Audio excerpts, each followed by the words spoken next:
वक्त है 1659 का। राजपूतों की रियासत किशनगढ़ की राजकुमारी चारुमती कंवर की खूबसूरती के चर्चे चारों अतराफ में आम व ख़ास की ज़ुबान पर थे। उस वक्त दिल्ली का बादशाह औरंगज़ेब था, जो दिल ही दिल में राजकुमारी चारुमती से शादी करना चाहता था। इसलिए औरंगज़ेब ने किशनगढ़ के राजा रोड़ सिंह राठौड़ को ख़त लिखकर अपनी ख्वाहिश जाहिर कर दी। रोड़ सिंह राठौड़ ने औरंगज़ेब को कोई जवाब ना दिया। राजकुमारी चारुमती को जब औरंगज़ेब के इरादे का इल्म हुआ तो वो सख्त बरहम हो गई। राजकुमारी ने फौरन मेवाड़ के राजा राणा राज सिंह को ख़त लिखाकर उनसे शादी करने की ख्वाहिश जाहिर की। चंद माह बाद 1660 में राजा राणा राज सिंह ने राजकुमारी चारुमती राठौड़ से शादी कर ली। औरंगज़ेब को जब इस शादी की खबर मिली तो वो गुस्से से लाल हो गया। उसने राजा रोड़ सिंह राठौड़ और राणा राज सिंह को नीचा दिखाने की ठान ली और अपनी बहुत बड़ी फौज के साथ किशनगढ़ पर हमला कर दिया।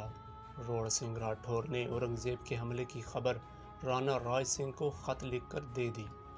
राणा राज सिंह ने अपनी रियासत मेवाड़ की जागीर सालुम्बर के जागीरदार ठाकुर रतन सिंह चुंडावत को ख़त लिखाकर औरंगज़ेब की फौज के सामने दीवार बनने का हुक्म दिया।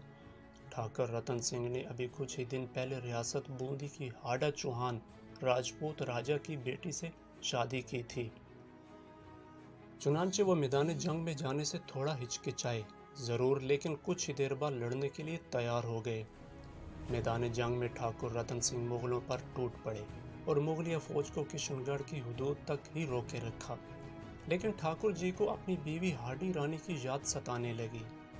ठाकुर रतन सिंह चुंडावत ने मैदान जंग से अपनी बीवी हाडी रानी को नाम खत लिखकर सालुम्बर भिजवाया, जिसमें लिखा था, हम आपको बहुत याद कर रहे हैं। हमारे खत के जवाब के साथ अपनी कोई निशानी भी हम तक पहुंचाएं, ताकि आपकी उस निशानी को देखकर हम अपना दिल बहला लें। सालुम्बर के महल में हाडी रानी ने जब ठाकुर साहब का खत पढ़ा तो वो संजीदा हो गई। रानी ने सोचा, अगर ठाकुर रतन सिंह मेरे ही ख्यालों में खोए रहे तो वो लड़ाई पर ध्यान नहीं दे पाएंगे, जिसके नतीजे में ठाकुर साहब को शिकस्त भी हो सकती है, और अगर उन्हें शिकस्त हो गई तो राजपूतों की रियासत किशनगढ़ तबाह हो जाएगी। हजारों राजपूतानियां अपनी बच्चों समेत आग में कूदकर अपनी जान दे देंगी। यह सोचना था कि हाडी रानी ने अपनी दासी से कहा, मैं अभी अपनी एक निशानी तुम्हें देती हूँ, तुम ये निशानी ठाकुर साहब के पैगामची को दे देना, ताकि वो मेरी निशानी ठाकुर साहब तक पहुंचा सके। ये बोलकर हाडी रानी ने फौरन तलवार म्यान से निकाली और अपने ही हाथों से अपना ही सर काट दिया। दासी ये नज़ारा देखकर हक्का बक्का रह गई। कुछ देर तक तो दासी समझ ना पाई कि वो करे तो क्या करे। आखिरकार हिम्मत करके दासी ने निडर राजपूत रानी का कटा हुआ सर एक थाली में रखा और वो थाली ठाकुर रतन सिंह के पैगामची को दे दी। जब पैगामची ने हाडी रानी का कटा हुआ सर ठाकुर रतन सिंह को दिखाया तो ठाकुर बच्चों की तरह रोने लगे और अपनी रानी की कुर्बानी के पीछे छुपी वजह भी समझ गए।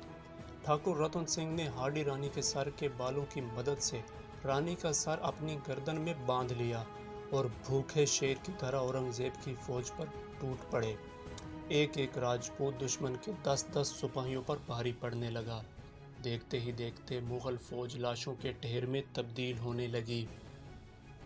वही फौज जो पिछले कई दिनों से राजपूती लश्कर को बराबर की टक्कर दे रही थी, अब कमज़ोर पड़ने लगी, क्योंकि इस बार ठाकुर रतन सिंह और उनके राजपूत सिपाहियों का गुस्सा 7वें आसमान को छू रहा था। आखिरकार मुगल फौज भागने पर मजबूर हो गई।